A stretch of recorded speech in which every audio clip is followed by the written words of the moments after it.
comes to preparedness, everybody always asks, what's going to be next? What's going to happen? When it's going to happen? Well, we don't have a crystal ball. We don't know when things are going to happen. All we can do is prepare as much as we can in case if something does happen. And take, for example, this recent non-cyber attack. And let's say it like that, because now AT&T is coming out saying this was not a cyber attack. But let's say that it was. Now what are we going to do?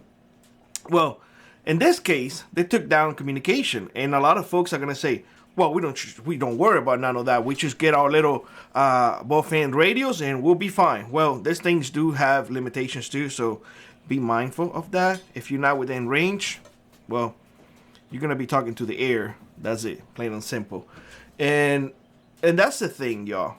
We have to consider that there are so many events that can happen, and one of the big ones actually is, and when you hear Congress people talking about this, is a cyber attack. Everything, and I mentioned this in other videos, everything now is online. Your information is online. Pretty much everybody has one of these. Everybody, I think, has one of those, and their entire life is in their cell phones. They can hack your cell phone. You may say, well, no. Well, they just did. They literally just did. They took down communications.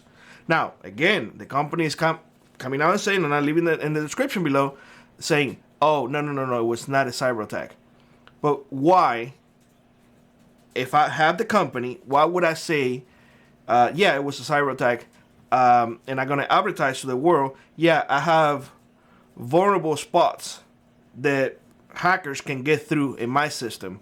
No, I'm going to patch whatever vulnerability I have, and I'm going to move forward, because if I say, yeah, I'm vulnerable to attacks, well, people may leave my company, and that's going to cost me money. You get what I'm saying? I will never say that. I will deny it, and I will take that to my grave. Plain and simple. That's how, if it was my business, that's what I would do, because it will cost me money. Now, if they can do this to a telephone company, what makes you think that they can go into the utility companies and say, well, let me take down the grid in New York? And I'm just mentioning New York because New York is a heavy populated area. And if you shut down the power, chaos will sink in fairly quick, I assume. You take down the power, no electricity.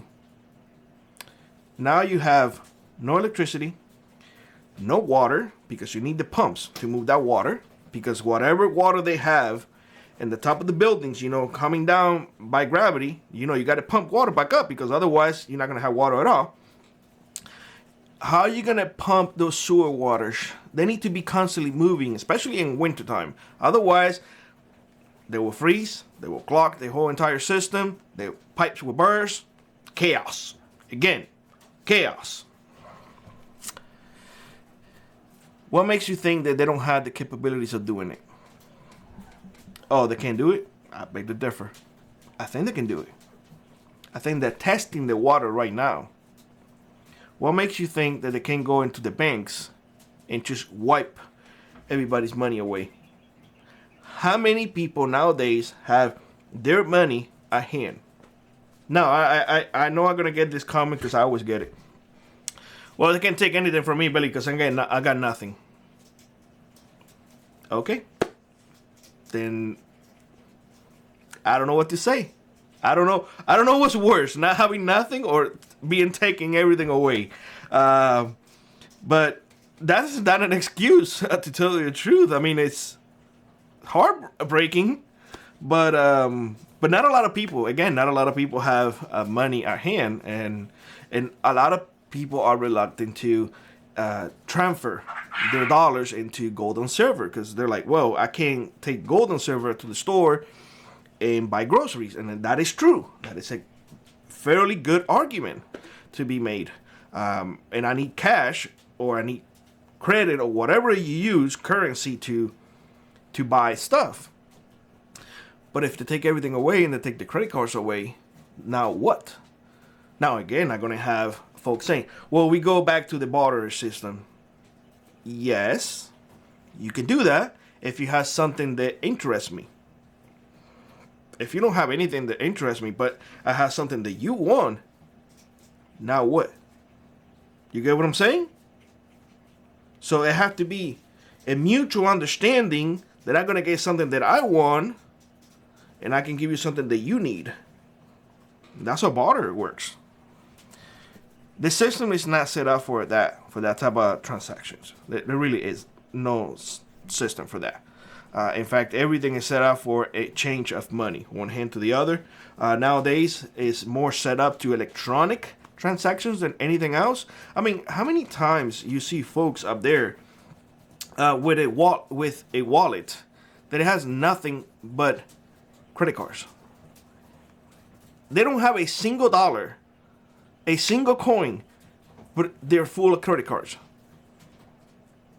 So we can't ignore the fact that we live in a digital era. We can't ignore that a lot of people nowadays even use their phones to pay for their meals. They do that. I'm kind of old-fashioned. I like having cash at hand, but I'm becoming a relic, to tell the truth. I really am becoming a relic. Now, this time around, they only took down communication. But it's like we were saying before. If they take down a major system, like the power grid, water, sewer, they go into hospitals and they knock down the hospital system. I mean, without their computer system, they won't be able to do MRIs. They won't be able to do those things that are life savings. You have to consider all of that. And the question is, what's going to be next? Well, we just don't know. And that's the problem. We don't know because we do not have a crystal ball. All I can say to you is the best way that you can prepare today is by taking charge of whatever you can. Make sure that you know how much money you have in the bank. And if you don't have any money, hey, you don't have no problem. Make sure you have some cash on hand. There's nothing wrong with having a little cash on hand. Better safe than sorry. Make sure that you have a way to communicate. At least something similar to this. This is not expensive, y'all. Not expensive at all. Yes, it does have a limited range, but at least it's something, right? Make sure you have tools to protect yourself and your loved ones. It is extremely important that you are prepared now more than ever. I see the writing on the wall, and I see that, and I extremely believe that this is going to become more common, honestly. Today was communication. What can be tomorrow? I don't know. But I'd rather be ready than sorry. With that being said, I hope you have a great one. Like always, rock on, prep on, and I will see you on the next one. Bye-bye, everybody.